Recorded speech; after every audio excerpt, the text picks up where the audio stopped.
ओम शांति। आज 23 मई 2025 की साकार मुरली का विश्लेषण। मुरली भूमिका।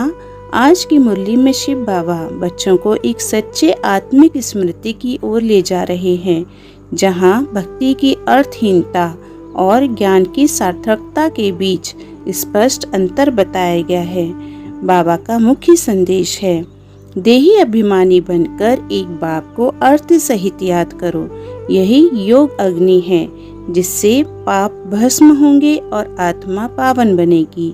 यह मुरली हमें भक्ति मार्ग की बेचितकियों से निकाल सहज ज्ञान और योग की शक्ति से पुनः देवता बनने का रहस्य समझाती है। विश्लेषण। पहला, अर्थ सहित बोल और सोच। देही अभिमान की पहचान। देह अभिमानी मनुष्य जो बोलते हैं वह अर्थ रहित होता है, जबकि देही अभिमानी जो बोलते हैं उसमें अर्थ होता है। यह पॉइंट आत्म जागरूकता का मूल है।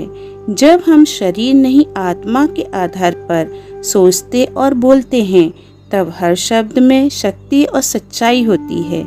देही अभिमानी ही सच्ची स्मृति है, जिसमें ब्रह्मा बाबा भी स्थित थे। दूसरा, भक्ति मार्ग से ज्ञान मार्ग का संक्रमण। बाबा कहते हैं, भक्ति मार्ग में रस्म रिवाज, तकलीफें और व्यर्थ की क्रियाएं हैं, परंतु ज्ञान मार्ग सहज और फलदायक है। यह ज्ञान हमें कर्म फल सिद्धांत और स्मृति शक्ति का वास्तविक अर्थ देता है। ज्ञान मार्ग में केवल मन मना भव ही परम ब्रह्मास्त्र है। यही सच्ची तपस्या है। तीसरा, योग अग्नि द्वारा विकर्म विनाश।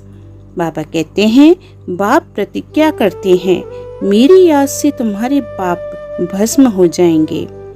योग कोई क्रिया नहीं, बल्कि स्मृति की गहराई है, जहाँ स्व और बाप की सच्ची पहचान है, वही अग्नि जलती है।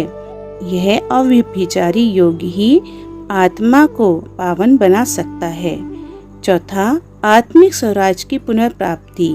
बाबा कहते हैं, बाप अभी ताज और तख्त देने आए हैं।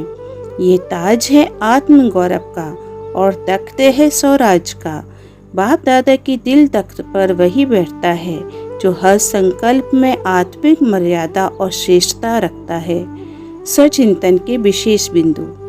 पहला, क्या मैं हर बोल अर्थ सहित बोल रहा हूँ या व्यर्थ से आत्मा को भारी कर रहा हूँ?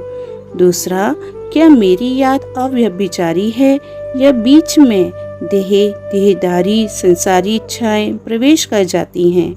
तीसरा, क्या मैं नियमित अमृत बेला में संकल्प लौक कर एक बाप से मीठा संवाद करता हूँ?